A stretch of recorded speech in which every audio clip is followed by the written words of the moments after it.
Свої військові експедиції, виїзди на фронт і свої військові документальні фільми ми все ж таки вирішили час від часу розбавляти експедиціями. Експедиціями по відкриттю України, невідомої України, шаленої України, про яку мало хто знає. Тисячі таких непрохідних і заплутаних лабіринтів шаленої річки Стохід або Стохід. Не побоюсь того слова сказати Амазонка, і далі розкажу знову, чому все ж таки Амазонка, і не потрібно нас критикувати за ці дурні порівняння, знаєте, там український Париж, українська Амазонка. Адже навіть слово Амазонка, воно все ж таки має українське коріння. Погнали за пригодами, буде однозначно цікаво. Негласна, неофіційна столиця відьом. Сюди фільм якась відьма, то є. Самі відьми були, багато хто з відьми було. Зліталися, шили шубу своїй главній. У мене свекруха була відьмочка. Вітер зговорювали.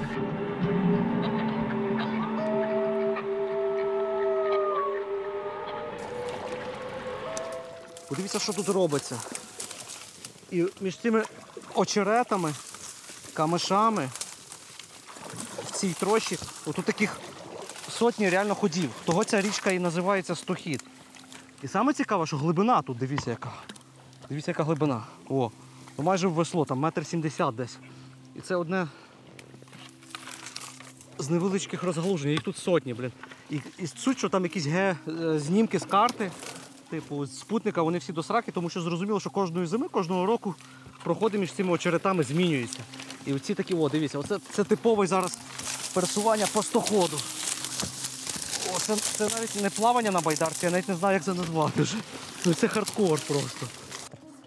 Диви, просто як струмок. І інколи замість того, щоб гребсти веслами, ти просто веслами відштовхуєшся від цих всіх зарощів. А запах, тут стоїть запах дикої м'яти, це кінської чи якоїсь водяної. Просто м'ятний запах, уявляєте, м'ятне повітря. Якась така суперкнижкова атмосфера, вау. Але уявляєте, в цій трощі тут пішки походити. Хоча свого часу недарма Волинь вважають колискою повстання. Саме на Волині виникла УПА. На Волині багато різних повстанських груп було, адже дивіться, як тут прекрасно переховуватися. І дивіться, куди нам тут далі плисти. А я не знаю, куди хлопці поплили, до речі. А тупо під деревом диви.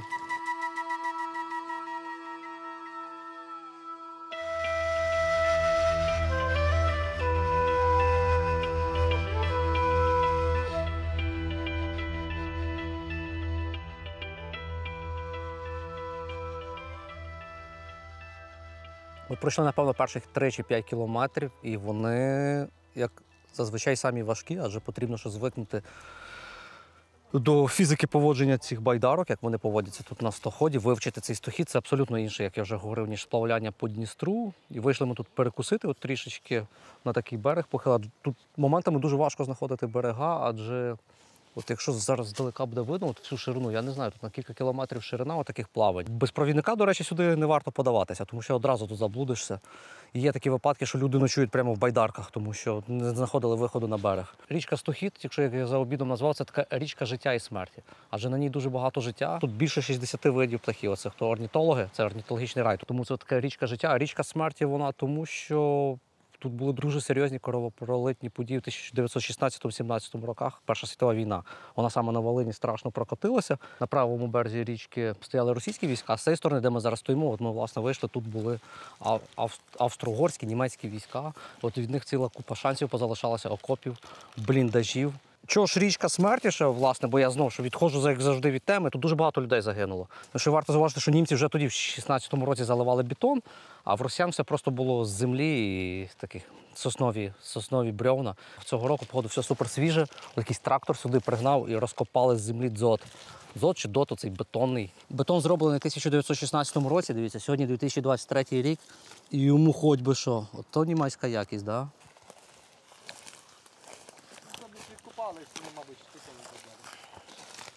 Ці поліські волинські ліси, вони всі ковроліном встелені, це нереальні. Тут вночі спускаються мавки і боги і застигають оце все таким ковролінчиком. Його можна знімати, і все, там справжня земля така, просто як на Поділлі. А зверху ковролін. Як це озеро називається? Ну, як так позначено, як Сліпе 2. Парк юрського поліського періоду. Чи ж знаєте, що ж Полісся це, ну, типу, водна губка України, дехто її називає водна губка Європи взагалі. Глибоко. Що тут найбільше прісної води в Європі. Ну так, було так, все в торфовищах тримається. Чуєш, відчуваєш? А, ніфіг. Чорт побери. Нічого собі. Ти відчуваєш, Вася? Десь воно ходить, це ваш пеньок ходить, дивись за попенькою. Диви. Тут вся земля така хитається, як на батуті якомусь. Це ще ладно тут, а от є Черемський заповідник, то там взагалі як встелено, все, да, ти йдеш на нього. Чуть-чуть глибше якби ногу вструмив і все, і чуть провалився. Уявляєте, скільки тут на дні лежить всякого заліза, кістяків німецьких солдатів, російських? Ну, може тут ні, але. Та а чого ні? Це 100 метрів від шансів. Мені цікаво, що не позалишалося знаєш, після Першої світової зовсім ніяких кладовищ, вони такі дуже рідкісні. Це прям, мені здається, їх цілеспрямовано навіть знищували. Лінія фронту по Стоході тягнулася, а там, блін, Зрозуміло. дуже Стохід багато починається кілометрів. на Волинській височині, аж там на Да, півдні Волинської області. І скільки? 188 кілометрів протяжності, здається, найбільша річка Волині. Ну, те, що в Волинській області. От, а в Волині це важко сказати. Ну так, вже всі звикли називати Волинську область Волині, тому що ця межа Полісся і Волинь, може, де межа? Ніхто не знає. Всі карти по-іншому показують. Тоді, по факту, виходимо на Поліссі, а не навіть не на Волині. На Поліссі. Щось Максим знайшов на березі річки. Далеко від лінії фронту. Що то може бути? А, ніхіра собі. Оце то да, чуваки. Снарядник добро. Ви уявляєте? 100, боже мій, 106, 107 років тому назад була війна. Подивися, та ні. Дивися, він з капсулом, все тут капсул цілий, не вистріляний. Так ми навіть стоїмо, це небезпечно. Ви уявляєте, що буде, наскільки тоді менше було зброї і всього, що буде після цієї війни в нас, в Україні? Україна зараз перше місце займає у світі по забрудненості вибухонебезпечними предметами. Номер 1 – 30% України забруднено. Я там в гектарах навіть не хочу називати, це дуже-дуже страшні цифри. Хочу розказати історію, може ви її чули. В Карпати пішли чуваки львівські. Запалили вечором багаття і таку долю мати, що під землею лежав Першої світової. Цей снаряд через 100 чимось років здетонував, там загинуло 2 людини чи 3. І багато травмувалися.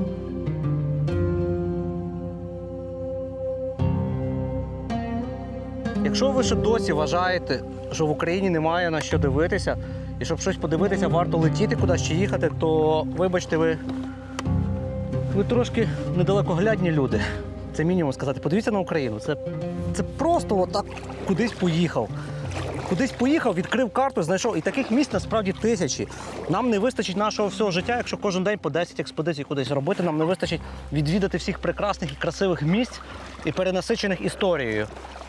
А історії зараз ще довкола цього полігону, довкола цієї річки, довкола Першої світової війни, довкола відьмаків, вже навіть не відьом, а відьмаків. А про відьом, до речі, теж буде. Боже, скільки всього страшного попереду і цікавого. Це ми зараз проходимо під красними мостами. Саме так правильно, не червоні мости, а красні мости. І тут є кілька теорій, чому вони саме так називаються. Це 3 мости, котрі в цих плавнях. Одна з версій, ви знаєте, що в старослов'янській мові, в старій українській мові красний – це тобто красивий. Друга версія говорить, що коли старовину його постійно вимачували якоюсь такою червоною фарбою чи червоною глиною, воно мало червоний колір. Але більш правдоподібна версія і саме реалістична, що саме таку назву вони здобули якраз от тоді в 16-17 році, коли тут в буквальному сенсі вода була червона від крові вояків. Є одна з версій, що ці мости відігравали функцію основної дороги, основної переправи через Стохід до побудови широковідомої Варшавки. Варшавка, яка звідси там кілометрів за 10-15 проходить. Вже Варшавку в кінці 60-70-х років збудували так доволі цілком таємно. Є версія, що це її робили як злітно-посадкову смугу для літаків, але це більш міфічно, хоча вона реально така пряма. Ми сьогодні їхали, там можна десятки кілометрів їхати, не звертати. А більш правдоподібна версія, що розпал Холодної війни, совєти все ж таки думали, що вони підуть великою війною на захід. І якраз на захід будували пряму дорогу, якої доблесні танки повинні були йти на Берлін другий раз. І до появи тої Варшавки, яка до 2012 року, до речі, була бетонною повністю, там навіть зараз їдеш по асфальту, так відчувається, а лише в 2012 році там асфальт постелили. Кажуть, що послуговувалися цією дорогою, цією переправою, цими красними мостами через Стохід, адже місцевість суперглуха. Якщо відкинути Варшавку, от подивіться на карту. Волинська, Рівненська область, тут, по суті, немає цивілізації, жодної великої траси, нічого немає. Це знову відповідь на те питання, чому Полісся-Волинь свого часу були такими колисками самої питомої, самої архаїчної старої української культури, де вона найбільше збереглася. Антицивілізація сюди. Глобалізація добралася найпізніше. Мені здається, навіть на карпатські полонини вона швидше добиралась, ніж сюди. А от, то, що червоні, дивіться, навіть видно червоний колір. Бачите, його ж фарбували в червоний, так? Да? Чи це воно від дерева таке червоне? А, може просто з дерева робили? Тут є якийсь червонуватий колір, диви. І красний. Дуже міцні поручні.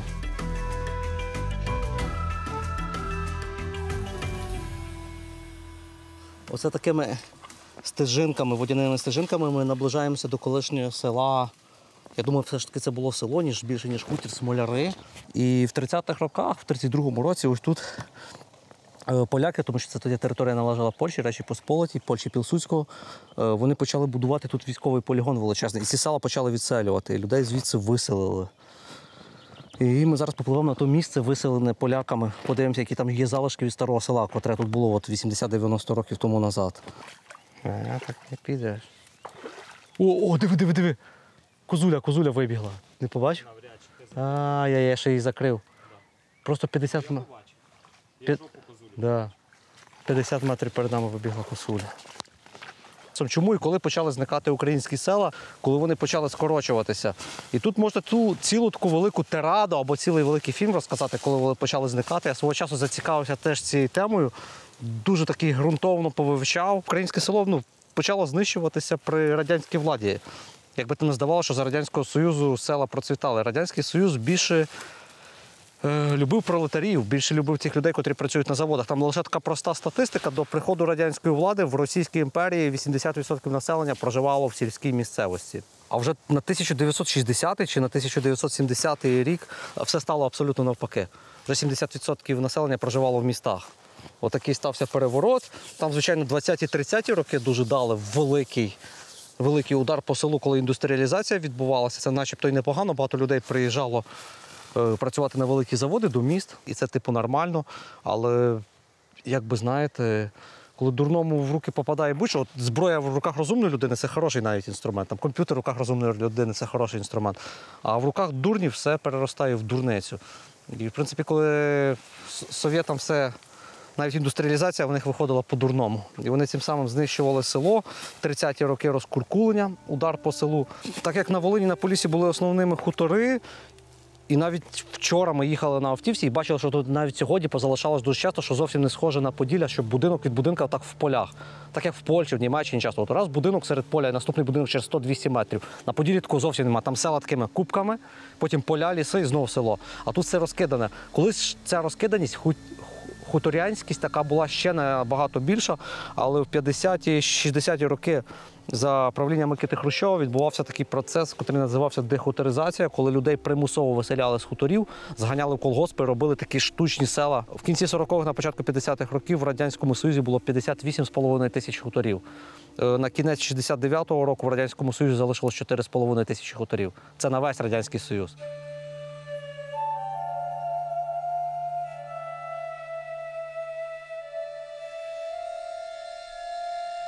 В колишньому селі Смоляри, яке відселили поляки. Тут зараз така попри річку зроблена. Мені здається, що це совєти все-таки відселили вже. Бо поляків був артилерійський. А совєти вже в 50-х роках, коли вони авіаційний зробили. Авіаційний, так. Вони ще й бережний. Ні, я чув, що поляки відселяли. Ні, і Стобихву, і Смоляри поляки почали відселяти. Не Смоляри, саме поляки відселили, так. Я читав про Ці це. місця у Першу світову теж були виселені. Тобто Так. повністю. Ну і от що ми побачили біля цієї будки. Дивіться, вилиті з бетону, з арматурою, ну просто ж хрести. Самої натуральної форми хрести, гляньте. І ми робимо за припущення, дивись, воно було, бачите, кудись в цьому, в бетоні. От раствор окремо сам. Кудись вони заливалися. І ми робимо таке припущення, чи це німецькі солдати, коли вони виливали оці дзоти з бетону, чи вони якихось своїх побратимів, офіцерів, можливо, загиблих, чи не виливали їм такі маленькі хрестики. І тут просто по околицях, на узбережжі Стоходу дуже багато німецьких військових кладовищ, які потрібно знати. Єдине, що по суті нагадує, це залишки садочків, мені здається, що це вже навіть може не ті старі, яблуні, грушки, а їхні похідні навіть. Може, вже дички обсипалися, да, тут але все рівно проглядається, що були якісь такі левади, городи, хтось косив, там навіть зорано шматочок. Навіть з супутника вулички проглядаються, знаєш, якби де. Дивись, ви сиділи і не бачили. Гільза. Ну, таку, як ми Це така, як там знайшли. ціла була, це гільза вистрілена. Блін, тут, коротше, на кожному кроці, да, воно чорно. Ні, це не чорний метал, це якийсь сплав. Його треба ножиком поцарапати, подивитися, що це за сплав. Ну, якесь таке, що воно. Чорт його знає, що це таке. Ще холєрою царапи, що то робили вже 100 років назад німаки, да? Да, ми реально посиділи на лавці, не бачили. Там випадково снаряд. І це те, що на виду. Боже, скільки тут під водою всього. І це яку ми цікавинку знайшли тут в Смолярах. Дуже дивно. Якщо оці зелені кульки, котрі правильно називаються омела, ростуть на деревах, такі зелені попри трасу, їх по всій Україні багато. Всі їх бачили, це така нова нашість, котра паразитує на деревах і їх з роками все більше і більше в Україні. Так от такого я ніколи не бачив, подивіться. Це просто якась жесть. Береза подвійна, з неї виросла маленька береза. По-перше, це вже дивно, що виросла така маленька молода береза з двох старих, а на цій молоденькій подивіться, що робиться. Вверху таке відгалуження, і там наче корінь, котрий росте просто в повітрі, і з нього виростають ще нові дерева. Ого, це дуже якось стрьомно виглядає. Таке я реально вперше в житті бачу.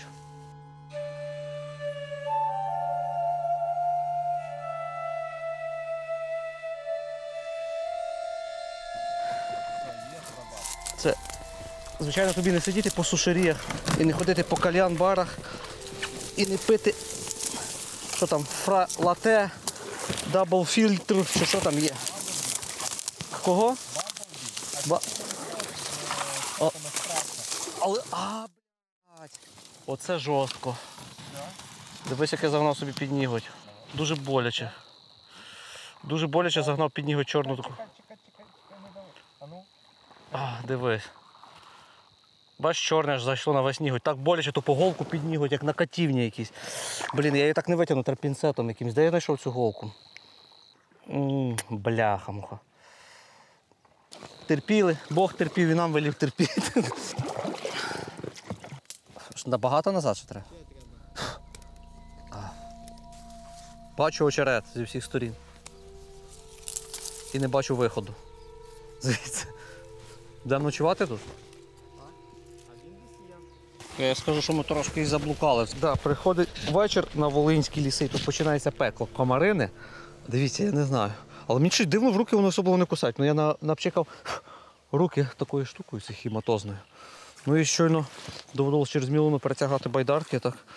Не знаю, чи зараз я знайду таке місце, дивіться. От, типу, не глибоко йдеш, а потім в один момент я став різко і отак пішов. Типу, якраз. І буде на вечір приємно ночувати.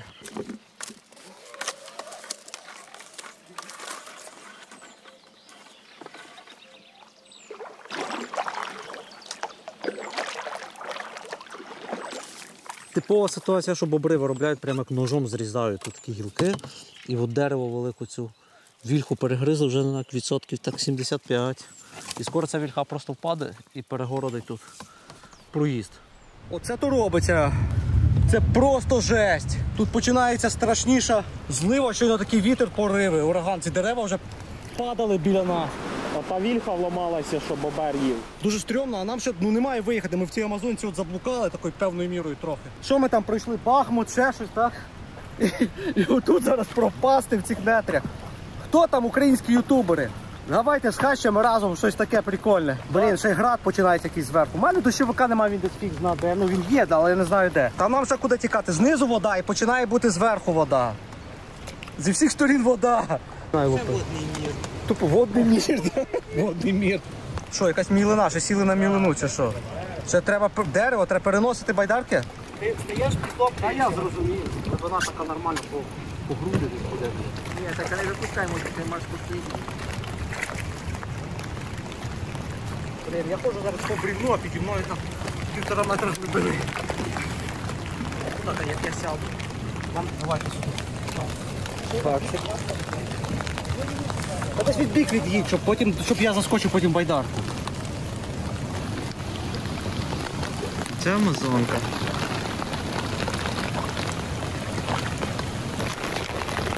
Зараз. Чорта мати, знову через дерево. Що це робиться? Оце українська амазонка. А ви знаєте, чому амазонку назвали іспанські відкривачі амазонкою? Тому що коли вони відкрили в Південній Америці річку, то вони там зустріли войовниче плем'я жінок. А перші войовничі племена жінок жили на північному Причорномор'ї, тобто сучасна територія України. І їх Геродот ще назвав амазонками. Тоді їх називав. Ця назва, тобто, має прямий, самий безпосередній зв'язок з Україною, з українськими землями. Тобто це наша назва амазонка, яку потім іспанські відкривачі нових континентів просто запозичили, побачивши там на чиюсь.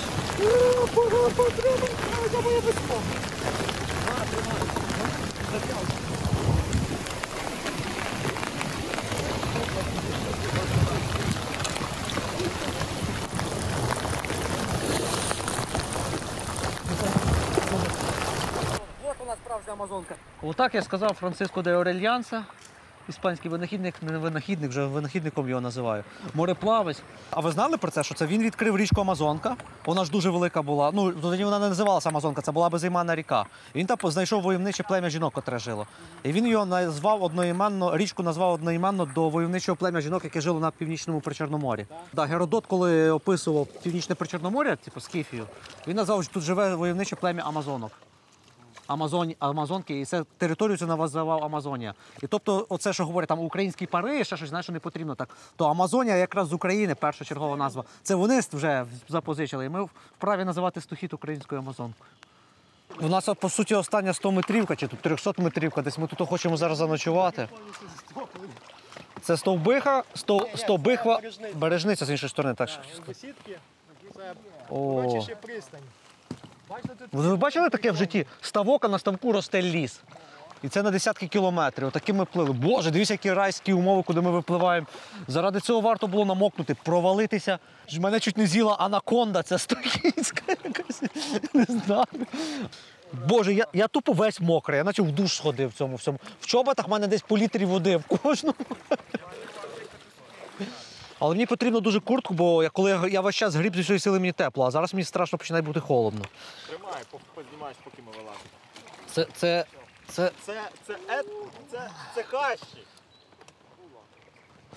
Справжні хащі, Володь. Оце справжні хащі. Вірте, не вірте, але мені в один момент, коли почався цей вітер, мені в Бахмуті так не було страшно, коли цей вітер дув. І ці дерева почали падати. Я думаю, зараз вб'є цією смерекою, не смерекою і все. О, отак. Отак досліджується Україна, блін. Отак справжні пригоди, блін, і робляться фільми.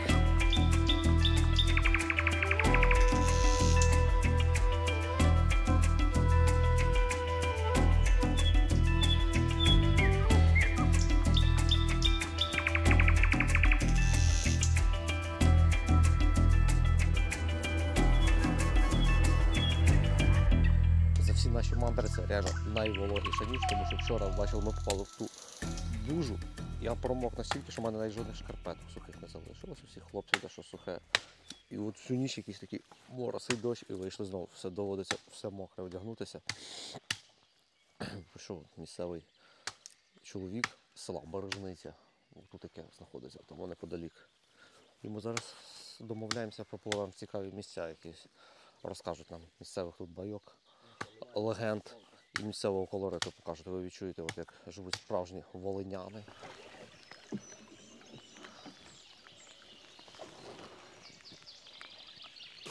А ви без весла з палицею, так? Що? З палицею без весла. Весло? А це таке весло таке? Ну да. А це далеко плисти туди чи ні? 900 метрів. А, 900 метрів. А що це там є, скажіть? Озеро. Озеро? Хатоцьке озеро. Охотське? Хатоцьке. А, Хатоцьке. Ну, хатке село називали. А багато на цих хатках жило людей? Не скажу, не пам'ятаю. Це ще ви від бабки чули десь, да? Чи від батьків? Ну, від батьків те село чув, що було. А чого ви туди їздите? Що там є цікавого на тому селі? Гриби. Ну, то зараз села нема. Зараз ні одної хати нема. То це виходить в вашому селі люди, що переважно живуть, то що з деревом працюють якісь? Да, то появди в літом ходять. І що можна трохи з ягід жити, так? Ну, то вже сім'єю то підеш набереш. Скільки є якісь рекорди у вас особисті, скільки за день вдавалося назбирати? що таке? Скільки назбираєш, таке є. Ну, приблизно, от максимум скільки ви збирали в житті? По 30 літрів, по 35 літрів. На людину?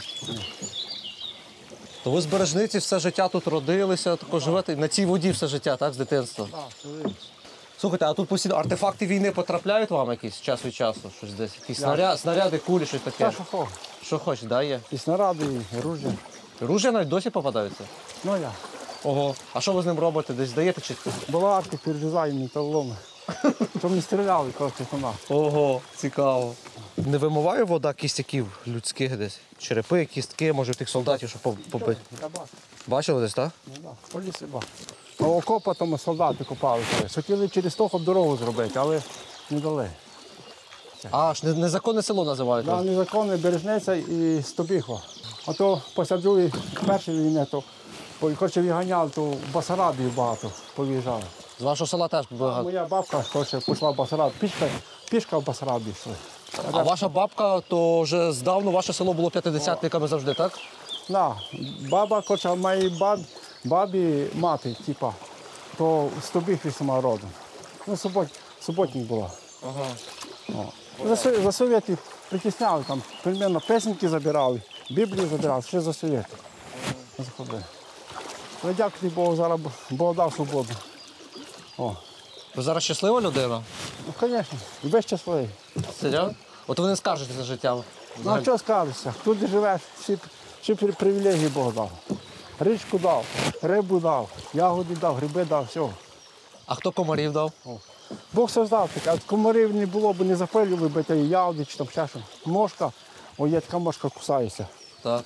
Без її ягоди не цвіли б. Ягоди не було. Але у вас дітей багато, теж така є традиція, да? Що може кожен мусить мати дітей? Мого батька 16. Це у вас 16 братів, 16-15. у вас 14 братів сестер виходить. Ні, 11 братів, а 4 сестри. А у вас скільки дітей вже? 8. Ото хатки шукають, що там всякі відьми, чи там що там. Так. Ніяких там відьми. У Стобіхві може якась відьма, то є. Є якісь відьми? Ні, я кажу, може. Ага. Оце ми вже власне на хатки припливаємо, так? Да, вже підплавали до окопа. На пристані.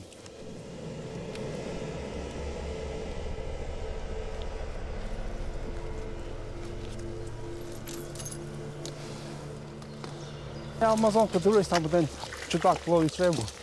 Амазонки, з українцем. О, це там таке джунглі щось похоже. Отут раніше було там посіяне жито, що там було. Там вже ліс повиростав. А це бач теж хатки. Тут хати були. А от дивіться. А, це дивіться, це ж теж ще перша. О! Як дивіться, взагалі німецьке. Флейхман, моделінг і шаблі. Перша світова війна, ще якась маркіровка німецька. Ти певен, що залишились без Звичайно, це ж німецькою пишеться. Воно тут в такому ґрунті цьому, як волога, ну, під ґрунтом, воно добре зберігається. Тут. Це нашому другу Василь з Німеччини дивишся, скажи, що це означає. Флейхман. Моделінг. Ну, моделінг це модель. Може, фірма, назва якоїсь фірми. Просто на кожному кроці. Ви їх навіть на одну купу вже не збираєте, так?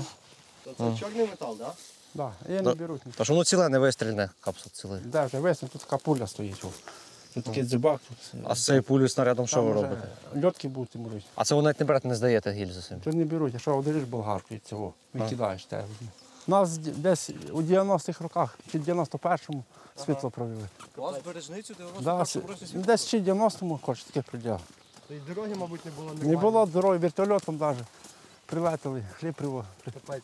А як ви жили без світла? Що це, свічки, якісь лампадки чи що? Лампу колесини влеє і все.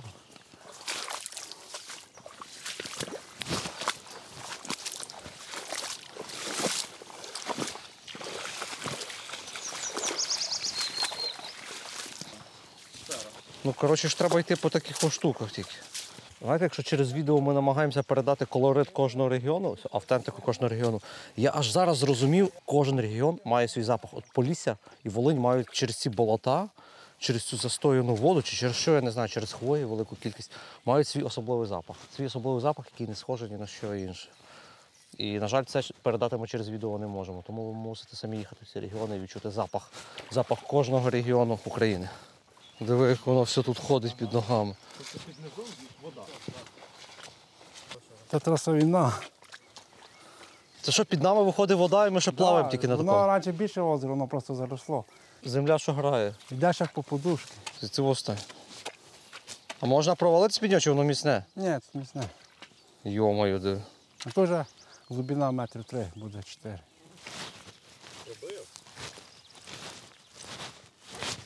О, все, оце десь не такий, напевно, слой того. І все, і далі пішло туди, можна того патика. І це, що тут воно зачіпляється, просто розширення. І туди пішла вода, глибина така. Я думаю, метрів 10 і 11. Десь 11 метрів. А що, ловите тут рибу чи що? Чи Запускаю. запускаєте сюди? Да. Коропа запустили. То це ваш такий рай. Ви не хочете виїхати в Голландію? Така там Голландія, тут Голландія. Тут прелість. Америка.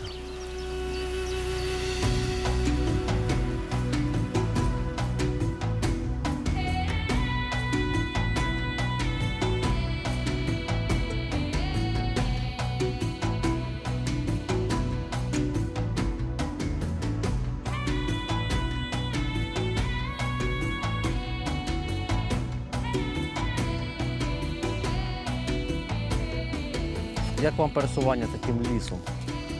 Поміж вільхами, просто ліс, вода, ліс. Пливемо до одного практично мертвого села, зникаючого. Його причина зникнення там, звичайно, через полігони, через ряд історичних подій, такі як Перша світова війна. Але як я вже починав розповідати, на початку відео говорив вам, що розкажу причину, чому зникають українські села. Я говорив про дехутаризацію, яка була проведена Хрущовим в 60-х роках. Так тут ще варто згадати, що також в 60-х роках Академією будівництва та архітектури СРСР було прийнято таку концепцію, напевно, правильно її назвати концепція, бо як по-іншому назвати, не знаю, про неперспективні села. Тоді розглядали всі села, і ряд сіл в Радянському Союзі визнавали неперспективними, і в них взагалі переставали вкладати фінансування. А фінансування лише йшло в перспективні села. І там в Радянському Союзі існувало 805 тисяч сіл, і вони за 20 років планували скоротити кількість до 115 тисяч, а всіх інших жителів поселити в перспективні села, хутори взагалі знищити або до міст. І ця програма так повністю, звичайно, не була виконана, але до кінця 1979 року в Радянському Союзі залишилося з 805 тисяч сіл всього лише 381 тисяча. Тобто плани були виконані на понад 54% з того, що заплановано. І от саме оці неперспективні села призвели до того, що вже тоді, 60-70-х років, ряд українських сіл, та й не тільки українських, а взагалі сіл в Радянському Союзі, окрім, можливо, там країн Балтії, як їх в Радянському Союзі називали Прибалтика, почав стрімко занепадати. Зникати. От лише до прикладу, на Дніпропетровщині, Дніпропетровська область, котру вже давним-давно потрібно перейменувати в Дніпровську область, або хоча б ще в Січеславську, що було ще б набагато краще. Там неперспективними було визнано 60% сіл. А є такий Новобузький район Миколаївської області, так там в період з 60 по 70 рік кожен четвертий житель цього району покинув місце свого проживання.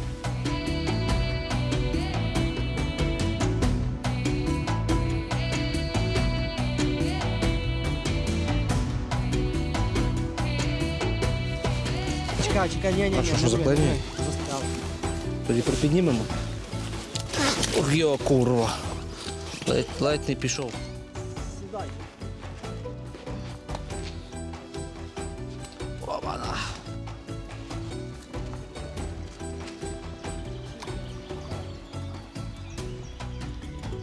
Коротше, далеко ми сьогодні не плили, тому що експедиція дослідження сіл, і ми вийшли біля Стовбихви.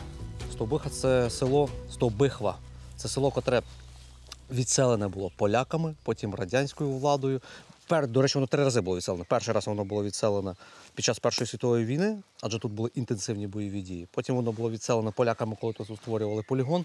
І втретє, вже в 50-х роках його знову відселювали, коли знову тут утворювали полігон. Навіть в 40-х, на початку 40-х, коли в 39-му сюди прийшла радянська влада знову. І зараз це село, в якому, якщо я не помиляюсь, десь до 20 чоловік живе. Зараз ми підемо подивимося. А свого часу це місто було. Таке доволі величеньке місто в 19 столітті, навіть на початку 20-го століття, до Першої світової війни. Ну, це все така історія. Для мене саме цікаве це село тим, що я натрапив на таку інформацію, що це така негласна, неофіційна столиця відьом. Чи пахне тут відьмами, чи не пахне, не знаю. Але всі говорять, що вони сюди злітаються на шабаш.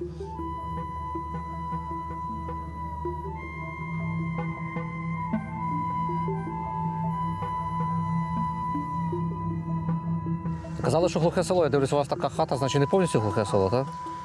Це ж глухе, як для кого. Ну, а скільки людей живе в селі? Що тут живе? Може чоловік 50 живе. 50? Я щось навіть чув, 20 було, то це 50, це щось. А у вас є магазин, що в селі якийсь? Так. А.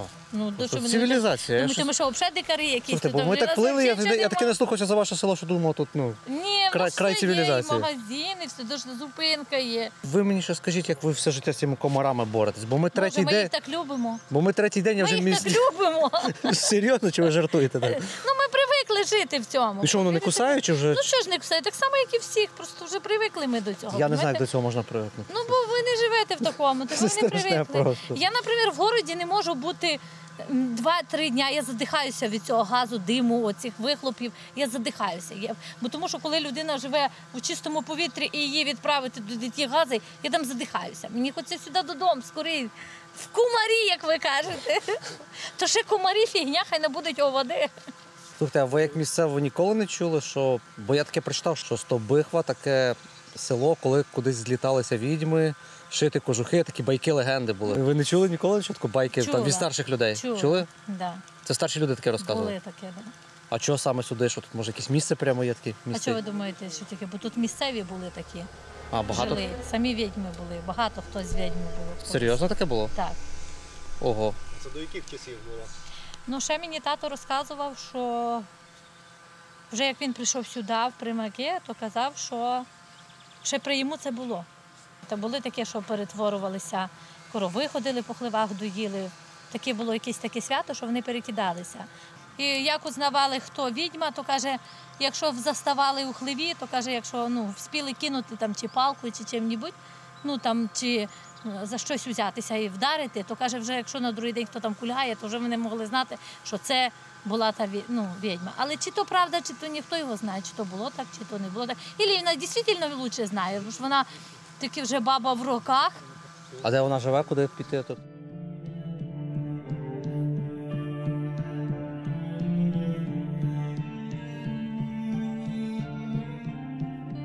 Добрий день.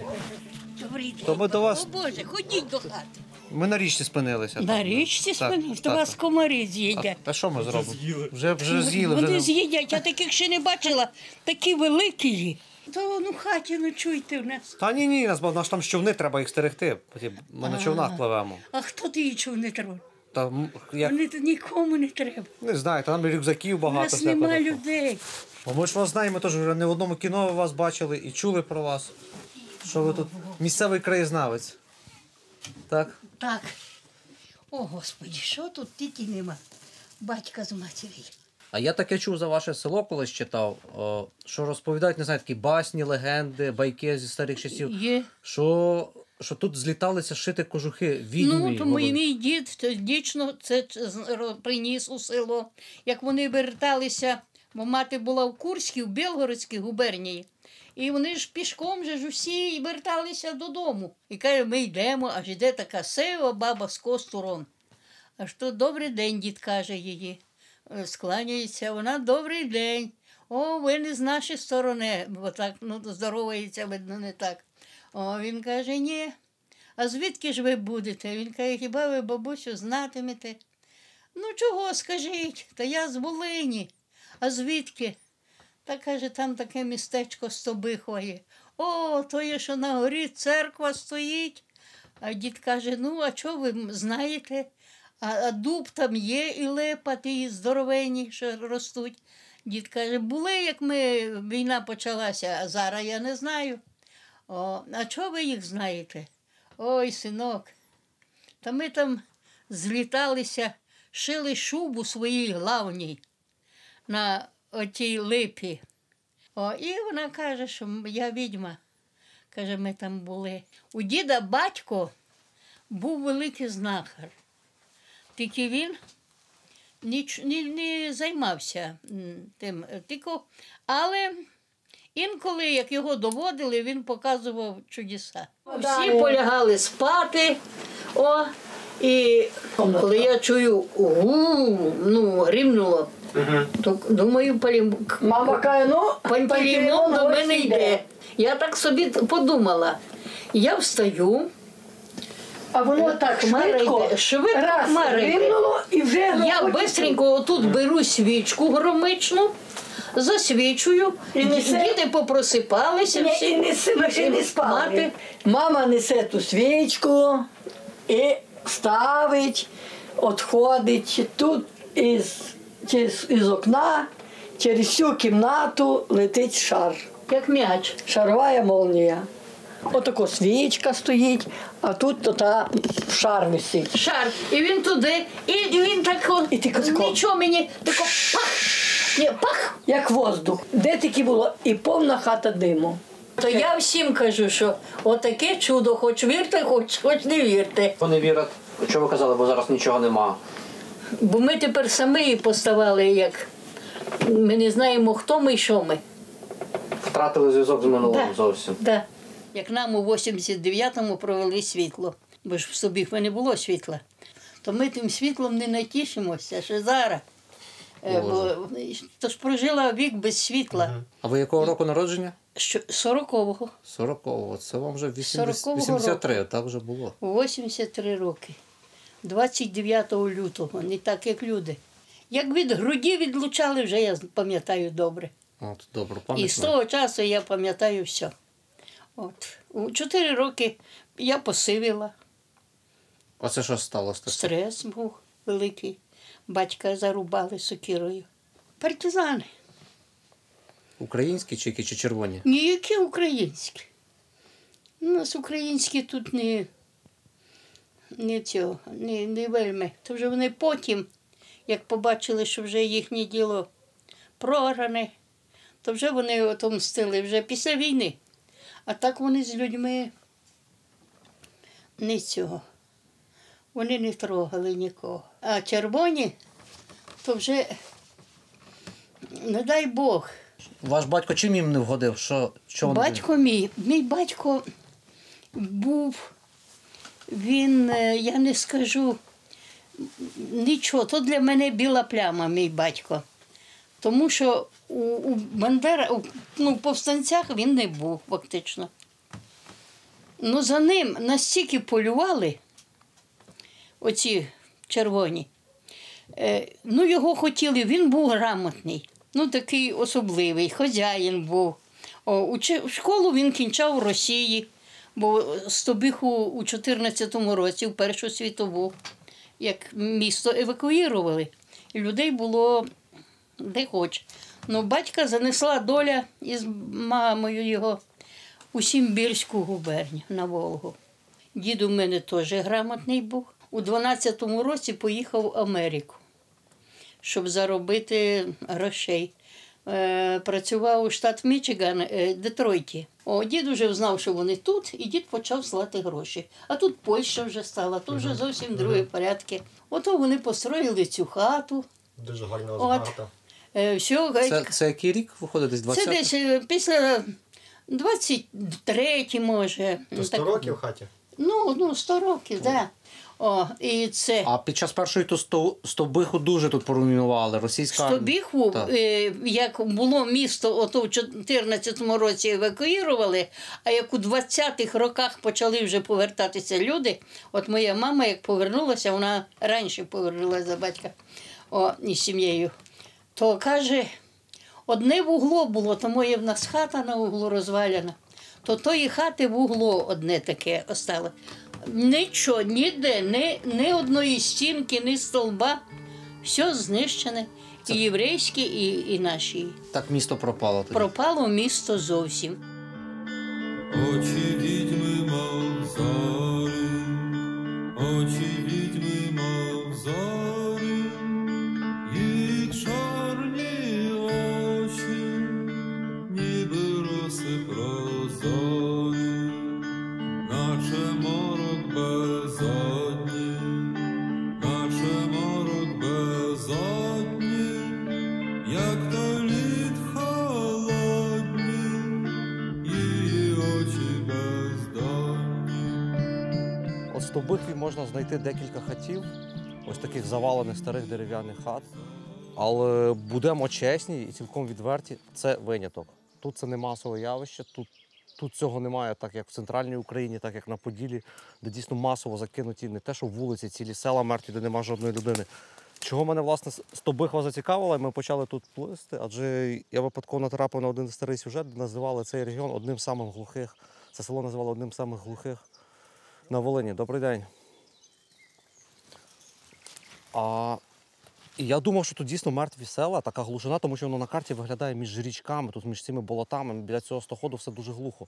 І зараз ми сюди приплили, і, як би сказати, з однієї сторони, в мене таке розчарування, тому що я очікував супермертві села, а з іншої сторони, це ж прекрасно. І тут по цьому можна судити, що Волинь не вимирає, якщо навіть такі глухі села. Щойно ми чоловіка зустріли, він повернувся сюди з Коваля, і тут є багато людей, котрі повертаються з міст. Якщо є такі закинуті хати, то їх родичі навіть не поспішають продавати, тому що всі розглядають потенційно це село, як якісь там дачі сюди повернутися або на старі сюди повернутися жити, чого на Поділлі абсолютно немає. Там покинутих хат, вулиці цілих сіл, просто греблю гати, сотні, тисячі, і воно нікому не потрібно, за пару копійок всі продають. Тут цього абсолютно немає, і відчуття пустки тут просто відсутнє.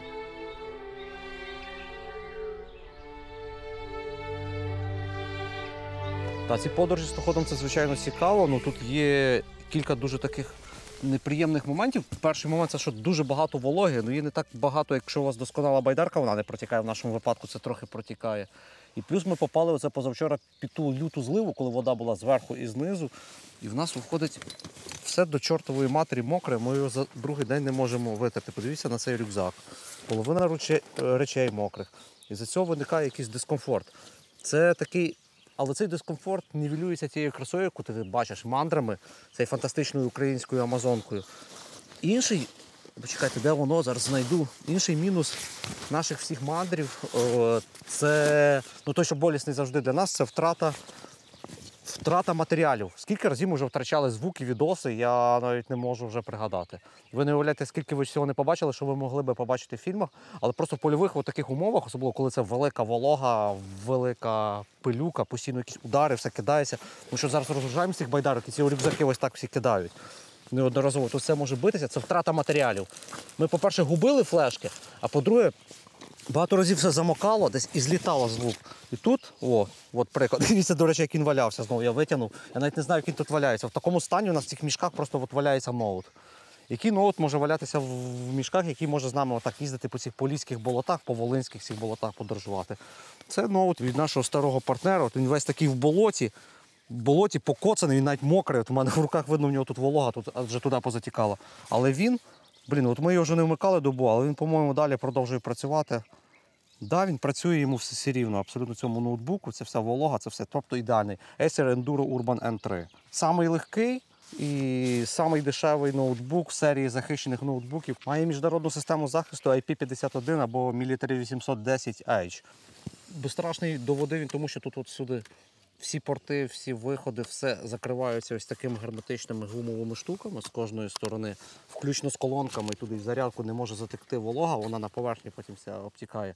Але при цьому він залишається, подивіться на його товщину, ультратонкий цей ноут, і вага всього лише 1 кг, 650 грам. Це, по-моєму, ще легше за багато простих офісних незахищених ноутбуків.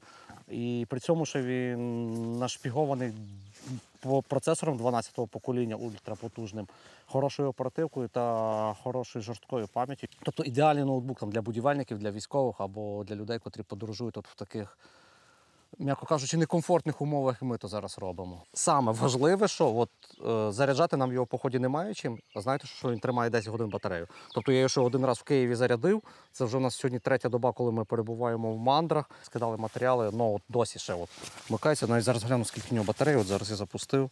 До речі, дуже крутий екран Gorilla Glass, котрий проти сонця, зараз я починаю щось прикривати, а ні, він зараз засвітився, проти сонця тут все видно. Супер, взагалі надійно. Тут ще 65% батареї за 3 доби.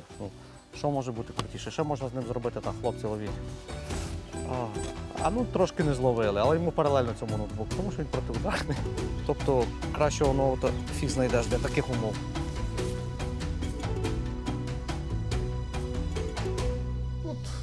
Великих боїв не було. І от ще кілометра 2 до 3, тако туди на південь, не було жодних окопів. Там сплошні болота, там тільки колюча проволока стояла. А як же Стобихова була знищена повністю? Нам Іллічна говорила, що лишився один огарок від одного будинку. Пояснюю. Коли це ж стали в 16-му році тут, з села ж евакуацію проводили в свій час, в 15-му ще.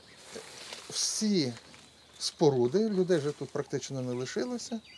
Всі будинки, їх тут хватало, були розібрані на бліндажі. Ну, це, я думав, що це гільза. Виглядає гільза. Це не гільза. О. Це стакан. Ну, вони називались бризантні, шрапнельні, як назвете, так і буде. У цьому снаряді, в стакані, знизу, ну, в даному калібрі, це 3 дюйма, 80 грам порох. Потім 280 штук. Шрапнельок таких. Залитих, комарі їдять, залитих парафіном, воском, чим хочеш. Через ту дирочку зверху стояла так названа трубка. Якщо бачили свадьбу Малиновки, там Яшка-артилеріст розказував, трубка 15, прицел 120, бах-бах і мимо. Так от трубка 15. Секунд. Це виставлялось часовий таймер, а гільза стояла ось тут. Воно пролетіло цих 15 секунд, воно летіло, ну, 3-дюймовки били до 8 кілометрів. І оце все безобразие летить на голову солдата. І ними тут все всіяно, як ми вже встигли побачити. Трошки є, не без того, да. Той самий шрапнельний стакан. Тобто літало і таке. Тут було, звичайно, це була граната. Ручна. Нам на бережниці дядько розказував, що вони і рушниць багато знаходять, на металолом ріжуть їх. Рушниці, ті, що в землі, вони згнили. Залізо гниє в землі. А ті, що в річці, в мулі, можна подивитися. Це Мосінська. Оце вона такого зберігання, я її не чистив. Як достали, так і повісив. Тобто все дерев'яне обгнило, лише... Дерев'яне обгнило, а залізо все осталося. Оце Стобихва церква, 16-й рік, підпис є.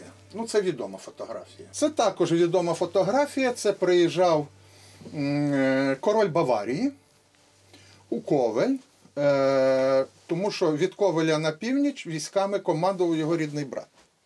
Оце поштова листівка була. Ну, тобто я ж її в руках тримав. Там ззаді, як звичайно, для адреси, для чого. Ну, тут ви прочитаєте, ви тут все зрозумієте. То були на Стоході квітень 17-го року. Ліквідація Червищанського плацдарму. Трупи російських солдат. Після хімічної атаки. Влітку 1916 року під час Брусилівського прориву австро-німецькі війська вдалося відкинути з великої частини території сучасної Волинської області сюди за Стохід. І фронт застиг практично по річці Стохід. Адже Стохід є такою непрохідною, важкодоступною дуже річкою, як я вже говорив, українською Амазонкою. Через нього дуже важко добиратись, по ньому легко тримати оборону. Лише в одному місці, саме тут між селами Оленине і між селами Тоболи, російським військам вдалося переправитися на лівий берег, де вони зайняли такий плацдарм протяжністю 12 кілометрів, в глибину на 6 кілометрів. Також тут поруч знаходиться село Руда-Червинська, і цей плацдарм отримав назву Червинський плацдарм. З літа 1916 року по квітень 1917 року росіянам вдалося перебувати тут на лівій стороні річки Стохід.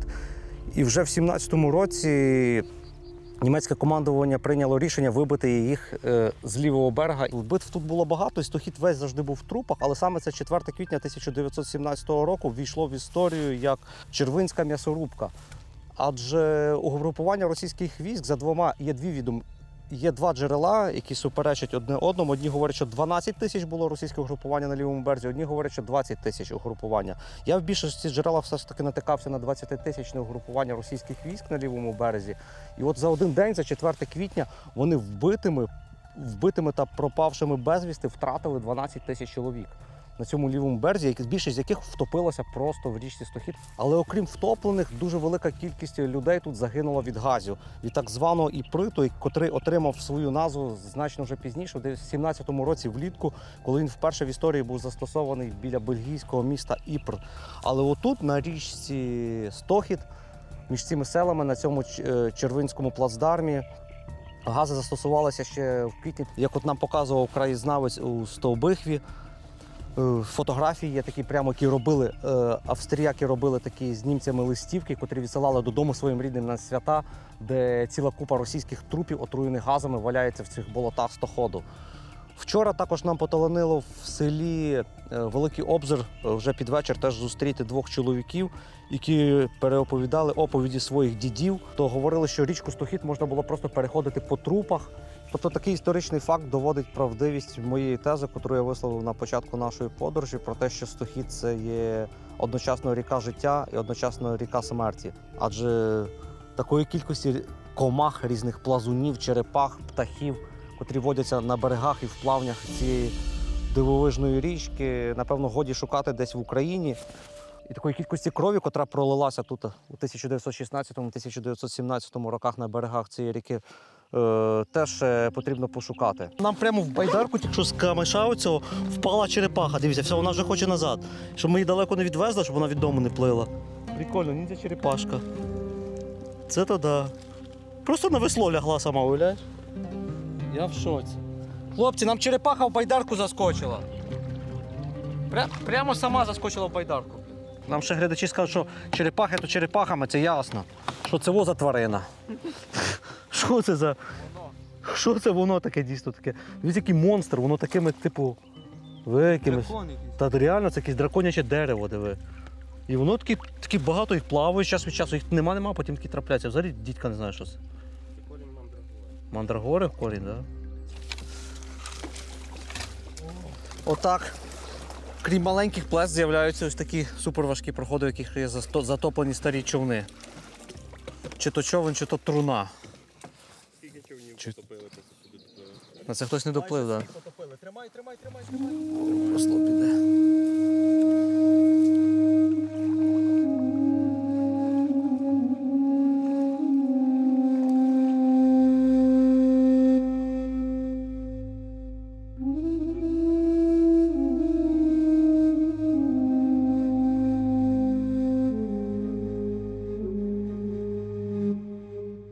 Дивне тут поєднання все ж таки на Волині якогось життя, нового життя, нових будинків, бізнесу, котрий тут процвітає, оці всі незаконні пилорами, котрих, напевно, в кожному селі по 2-3 штуки в невеличкому. Якщо велике село, то їх тут десятки.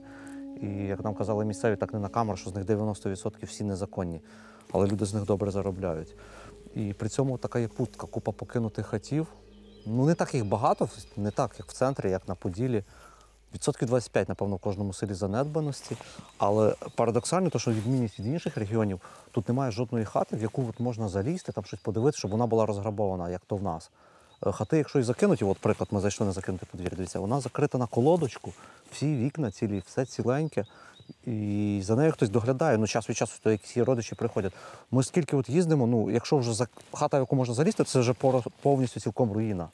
Якщо хата відносно ціла, то вона зачинена, і взагалі там не залізеш, не подивишся і нічого. Тобто є така відмінність вже від інших регіонів України, яка кардинально відрізняє Волинь.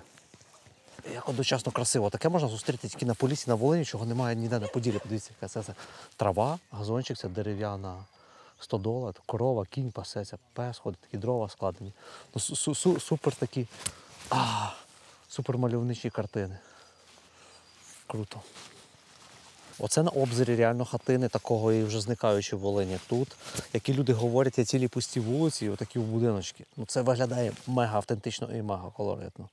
Подивіться на цю хату. Це овер 100 років однозначно і просто ще забиті ці вікна такі.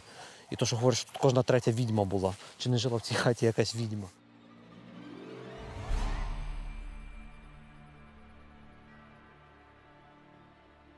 Ми не провіраємо. Нас до вас направили, кажуть, що ви сама старша жінка в селі. Я? Так. І знаєте за село трохи історії. Я не старша, ще є старша в мене. Ще хтось є старший? Є. А де? Геть в краї села нашого живе жінка. Але ви тако знаєте все про село. Що тут, де, до чого? А що ж я знаю, село, де його, колись були люди, зараз повмирали. Де вже нема людей, мало їх у нас геть. А ви що, самі вже живете, так? Що? Ви вже саменькі живете чи ні? Ні, я не сама, з сином. З сином. Угу. Пораєтесь по господарству, садите якийсь город чи ні? Ще садимо. Садимо город, кури. Кури ще тримаємо. А ліс, природа. А нас цікавить ще таке. Що? Ми збираємо такі відомості, фільми знімаємо від людей про старих знахарів різних. Я то знахур, я то не знахур. А що ви знаєте про них? Що ви чули? Чи були у вас в селі тут? Ну, то було таке, що зговорювали, вітер зговорювали. То було таке в нас колись. Тепер нема вже. Я чула, що так говорили. Тут на Малому Обзирі, так? Прямо такі були. Ну, були і тут у нас, але я не знаю, я ще мала була, я тільки чула від матері.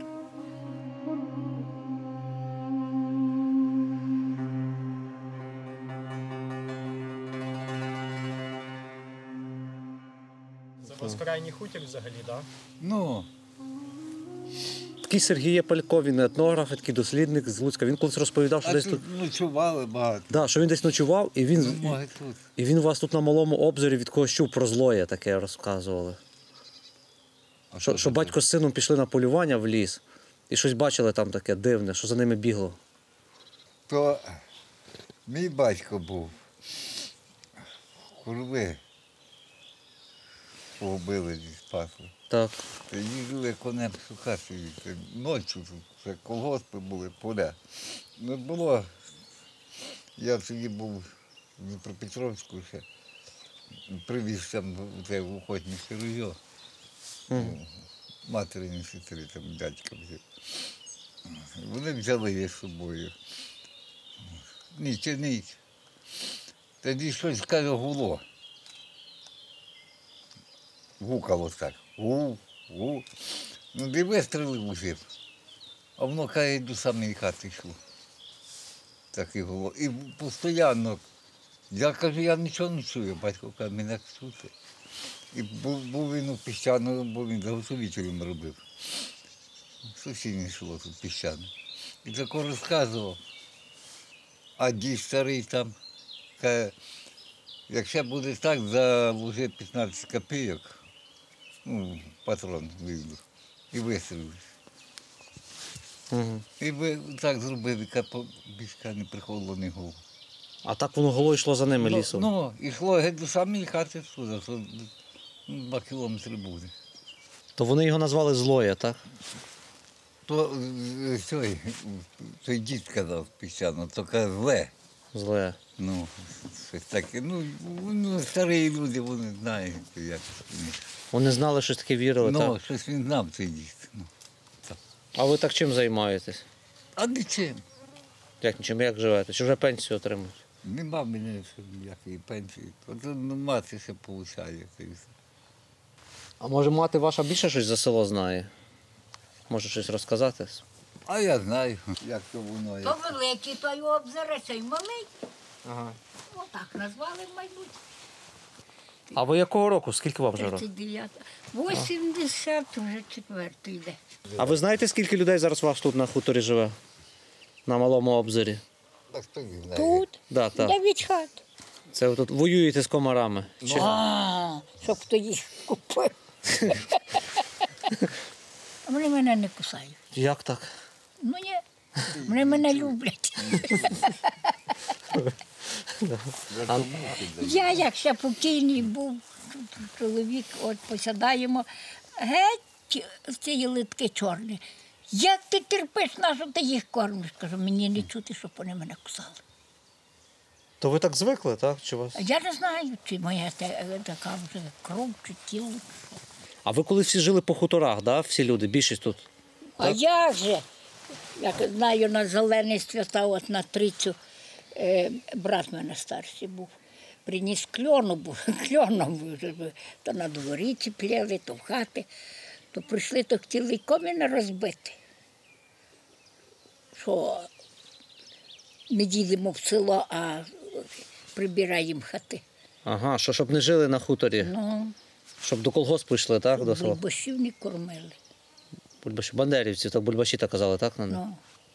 А ви за Відьом не чули ніколи нічого? Не було тут в селах Відьом десь? Чи в Стобихві, чи на Обзорі? А що тут таке? Ну, відьми якісь такі, що ворожили, якісь знахарі, можливо. А, щоб не поздихали були. Були? А де були? Скрізь були. То кажуть, що пишуть, що ці всі ваші села то такий відьомський край, що дуже багато тих знахарів відьом тут було, так? Було. У мене свекруха була відьмицька. Де тут на обзирі чи де? Або, як вона скликала вужів, то не можна було догнатися. А, така шептала, що вужі злазились, так? Я знаю, що вона робила. А ви бачили то? Що ж ні, в хаті були вужі. Вона лежить. О. Угу. А, кажу, щоб тебе загладило, як мої долонь гладкі. А ви їх не боїтеся? Диво, що не боюся. Поки я під окно, Петро, йде, ну, бо, кажу, гадина лежить.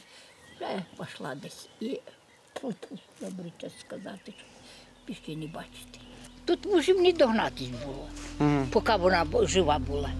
І гадюки, і вужі, що хоче.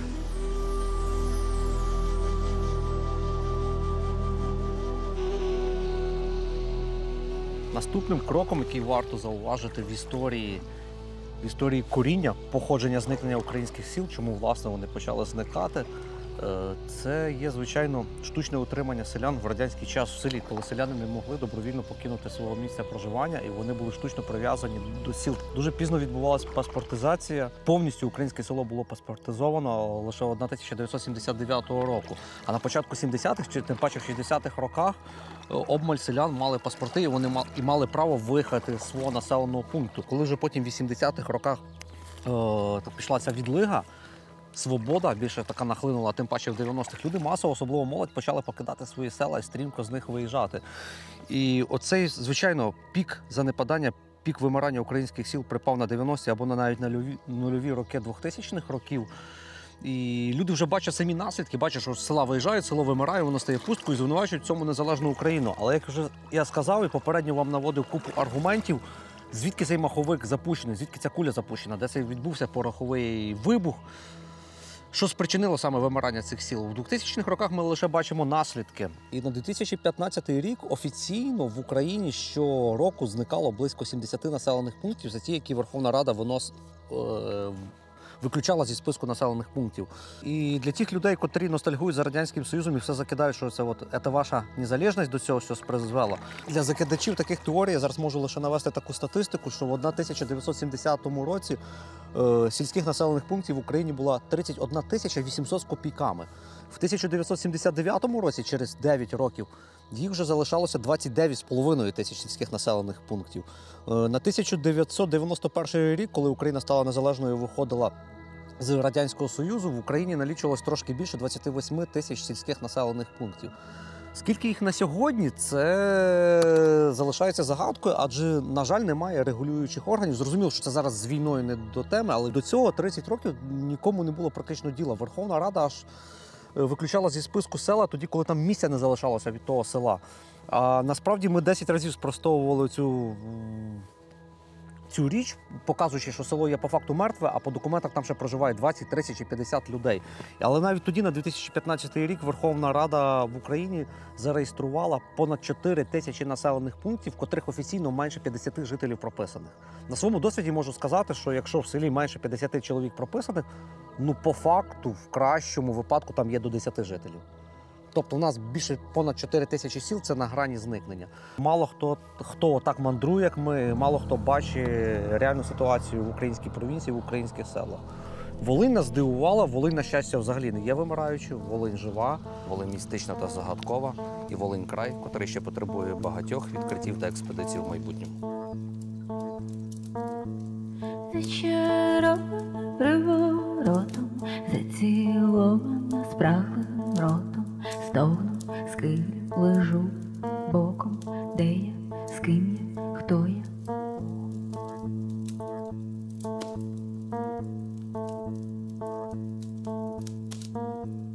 Я без одягу, ти без сорому, сила, кволому ліки, хворому стогну, скилю, лежу боком, де я, з ким я, хто я.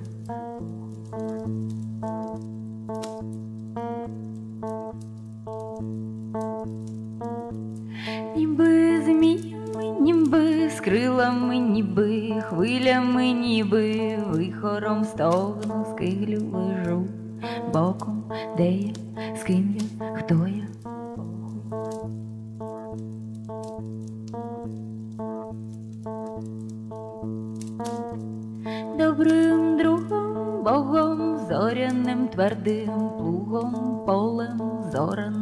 стогну, скиглю, лежу боком, де я, з ким я, хто я, хто я.